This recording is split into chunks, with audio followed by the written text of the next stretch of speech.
CPM നേതാവ് KJ ഷൈനിന് എതിരായ cyber ആക്രമണ കേസിൽ മുൻകൂർ ജാമ്യം തേടി ഒന്നാം പ്രതി CK ഗോപാലകൃഷ്ണൻ ജാമ്യം തേടിയിരിക്കുന്നു. എറണാകുളം സെഷൻസ് കോടതിയിലാണ് മുൻകൂർ ജാമ്യാപേക്ഷ ഇപ്പോൾ കൊടുത്തത്. ഇന്ന് ചോദ്യം ചെയ്യലിന് ഹാജരാകില്ല എന്നറിയുന്നു. ആൻമരിയ സണ്ണി കൊച്ചിയിൽ നിന്ന് വിവരങ്ങളുമായി ചേരുന്നു. ആൻമരിയ, വിവരങ്ങൾ. 10 മണിക്ക് സൈബർ പോലീസ് സ്റ്റേഷനിൽ ഹാജരാകണമെന്ന് കാണിച്ചാണ് ഇന്നലെ പ്രത്യേക അന്വേഷണ സംഘം ഈ KJ ഷൈൻ നൽകിയ സൈബർ ആക്രമണ പരാതിയിൽ ഒന്നാം പ്രതിയായിട്ടുള്ള ഗോപാലകൃഷ്ണന് നോട്ടീസ് നൽകിയിരിക്കുന്നത്. ഗോപാലകൃഷ്ണനെതിരെ പോലീസ് കേസെടുത്തിരുന്നത് IT ആക്ട് പ്രകാരമാണ് പോലീസ് കേസെടുത്തിരുന്നത്. അപ്പോൾ മുൻകൂർ ജാമ്യാപേക്ഷയുമായി കോടതിയെ സമീപിക്കുക എന്നുള്ളതാണ് ഗോപാലകൃഷ്ണന്റെ മുൻപിലുള്ള ഒരേ ഒരു വഴി. അതുകൊണ്ട് തന്നെ ഇന്ന് കോടതിയിൽ മുൻകൂർ ജാമ്യാപേക്ഷ നൽകും.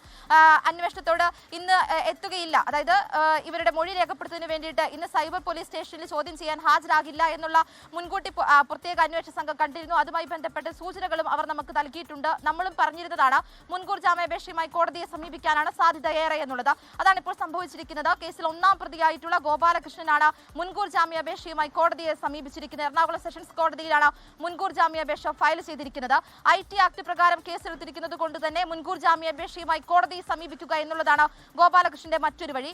അതോടൊപ്പം തന്നെ കേസിൽ രണ്ടാം പ്രതിയായിട്ടുള്ള KM ഷാജഹാൻ അദ്ദേഹം ഇന്ന് 2 മണിക്ക് എത്തുമെന്നാണ്, ചോദ്യം ചെയ്യലിൽ എത്തുമെന്നാണ് ഇപ്പോൾ അറിയിച്ചിരിക്കുന്നത്. അത് ആദ്യം 10 മണി എന്നാണ് സമയം അറിയിച്ചിരിക്കുന്നതെങ്കിൽ പോലും പിന്നീട് തിരുവനന്തപുരത്ത് നിന്ന് അദ്ദേഹം 2 മണിയോടുകൂടി സൈബർ പോലീസ് സ്റ്റേഷനിലേക്ക് ഹാജരാകുമെന്നാണ് ഇപ്പോൾ പ്രത്യേക അന്വേഷണ സംഘത്തോട് സംസാരിക്കുമ്പോൾ അവർ പറയുന്നതനുസരിച്ച് നമുക്ക് ലഭിക്കുന്ന സൂചന. എന്തായാലും ഗോപാലകൃഷ്ണന്റെ വീട്ടിൽ ഇന്നലെ പോലീസ് നടത്തിയ പരിശോധനയിൽ ഫോൺ രേഖകൾ ഉൾപ്പെടെയുള്ള കാര്യങ്ങൾ പിടിച്ചെടുത്തിരുന്നു. അതിനുശേഷം ഫോണും വിശദമായിട്ടുള്ള പരിശോധനയ്ക്ക് വിധേയമാക്കി അതിൽ നിന്ന് ലഭിച്ച തെളിവുകളുടെ എല്ലാം അടിസ്ഥാനത്തിൽ ഇന്ന് ചോദ്യം ചെയ്യുക എന്ന രീതിയിലേക്ക് കടക്കാനായിരുന്നു അന്വേഷണ സംഘത്തിന്റെ നീക്കം. ചോദ്യം ചെയ്തതിനു ശേഷം അറസ്റ്റ് ഉൾപ്പെടെയുള്ള നടപടികളിലേക്കും കടക്കുമെന്ന് അന്വേഷണ സംഘം അറിയിച്ചിരുന്നു. ഇതിനിടയിലാണ് ഒരു മുൻകൂർ ജാമ്യാപേക്ഷയുമായി കേസിലെ ഒന്നാം പ്രതിയായിട്ടുള്ള ഗോപാലകൃഷ്ണൻ ഇപ്പോൾ കോടതിയെ സമീപിച്ചിരിക്കുന്നത്. അതുകൊണ്ട് തന്നെ ഇന്ന് ചോദ്യം ചെയ്യലിന് ഹാജരാവുകയുമില്ല.